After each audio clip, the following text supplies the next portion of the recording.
Public provident fund या फिर सुकन्या समृद्धि योजना या फिर रेकरिंग डिपॉजिट, बच्चों के भविष्य के लिए इन तीनों में से बेहतर कौन है? सुकन्या समृद्धि योजना खास तौर पर बेटियों के लिए होती है, जबकि पीपीएफ सभी बच्चों के लिए हो सकता है और आरडी भी किसी भी उद्देश्य के लिए किया जा सकता है। सुकन्या समृद्धि योजना में सबसे ज्यादा ब्याज है, सालाना करीब 8.2% का ब्याज मिलता है। पीपीएफ में सालाना 7.1% और आरडी में 6 से 7% के बीच सालाना ब्याज होता है।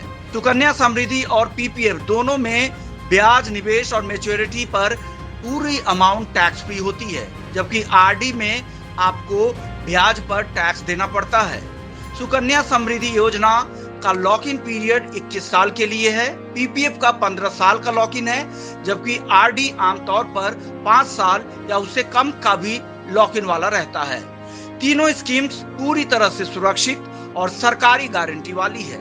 रेकरिंग डिपॉजिट यानी आरडी में मंथली रकम तय है, जबकि सुकन्या समृद्धि योजना और पीपीएफ में मिनिमम मैक्सिमम लिमिट के साथ फ्लेक्सिबल निवेश हो सकता है।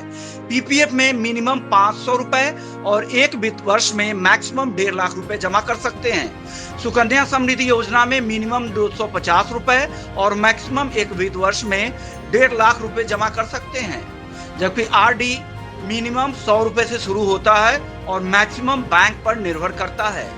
सुकन्या समृद्धि योजना खास बेटियों की शिक्षा और शादी के लिए डिजाइन की गई स्कीम है। प्री मैच्योर विड्रॉल, पीपीएफ और सुकन्या समृद्धि योजना दोनों में सीमित विड्रॉल की सुविधा मौजूद है। आरडी में कुछ पेनाल्टी के साथ निकासी कर सकते हैं। तीनों में कंपाउंडिंग का फायदा मिलता है, लेकिन सुकन्या समृद्धि योजना का असर लंबी अवधि में सबसे ज्यादा मिलता है।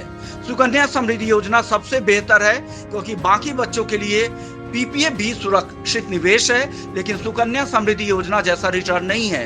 लेकिन सिर्फ सुकन्या समृद्धि योजना लड़की के लिए ही कर सकते हैं। आरडी और शॉर्ट टर्म लचीलापन चाहने वालों के लिए ये सही है।